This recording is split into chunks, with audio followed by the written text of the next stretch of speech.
Hello, this is Jessica Sun, CEO of Reality Crowd TV. I am with Kathy. Hi, Kathy. Tell me a little bit about yourself. Sure, Kathy Murray. After a long, successful career in marketing, sales, and operations, I became an entrepreneur and an angel investor. So I'm here in New York City, and the angel group that I run is called Executive Forum Angels. Wow, awesome. So Kathy knows a lot about social media. She also knows about crowdfunding. So we're here today to figure out exactly her thoughts about how social media can help crowdfunding and her thoughts about how equity crowdfunding can shape the financial market. So Kathy, what do you think equity crowdfunding can do for entrepreneurs worldwide? I think it's a good deal for the entrepreneurs. We'll have to see what the legislation comes about and whether it hurts or harms anybody, the investors or the entrepreneurs raising money. But essentially for the entrepreneurs, it's a great way, especially from my perspective, if you have a retail product. Yeah, so I know as you're part of an angel investor group, so there's certain criteria that you follow in order to say yes or no to someone when they come to you. So as far as crowdfunding, and if you were to donate, say, to a crowdfunding campaign, what would you look for? Sure, well, let me just say, in terms of crowdfunding and angel investing, I view it as a category of crowdfunding is almost in the family and friends category. Then angel investing, then when you go for Series A or venture capital. So to me, crowdfunding is very similar to just going and asking your family and friends.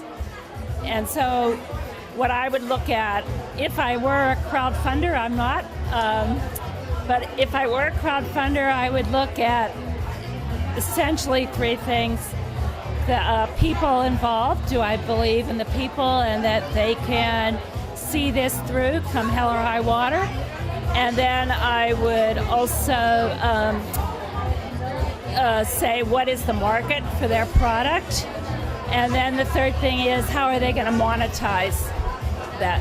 Because there's a lot of great ideas out there, but if you don't have the right people leading it, and you don't have the market for it, and you don't have a way to monetize it, I've learned the hard way, it doesn't work. Exactly. So as far as right people, are there certain characteristics that you define as like right people? Actually, this you almost want to have someone that has failed as an entrepreneur. Failed? Okay, why is that? That's interesting. Because if they're ready to get up and do it again, they know what mistakes they've made.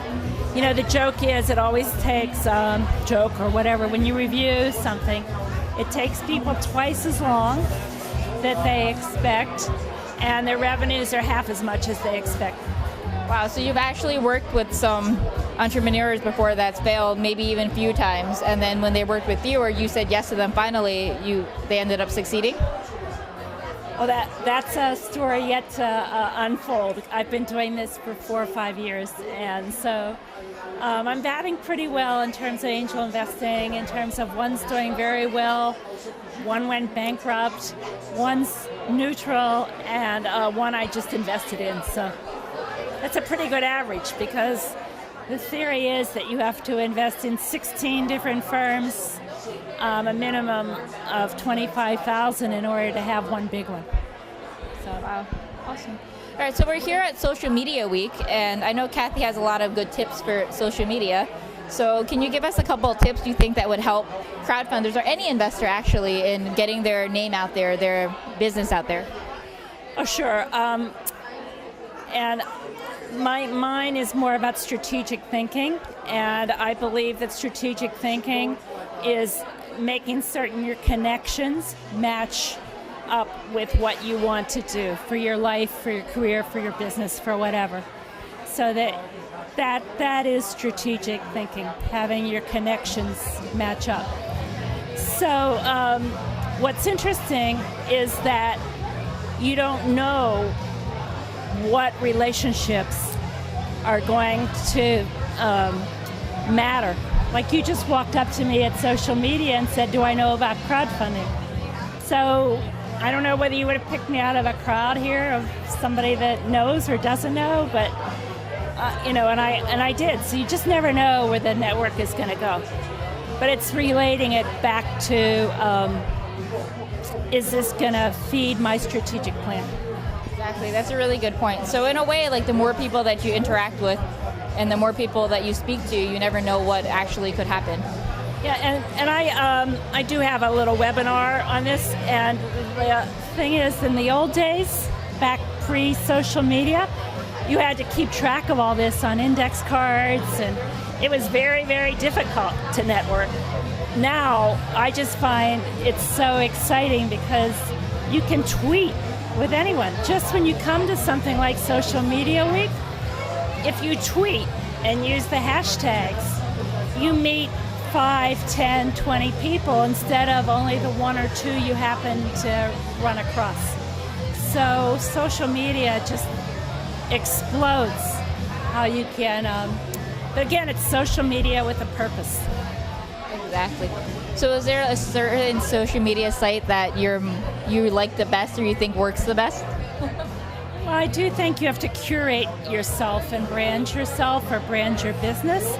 And so if I have a business, I would have a separate Twitter and LinkedIn and Facebook for the business than for my personal branding. But for my personal branding, I use Facebook for family and friends. I use LinkedIn for people I've met and I want to keep track of.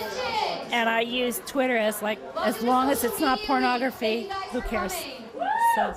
All right, thank you very much for interviewing with us today.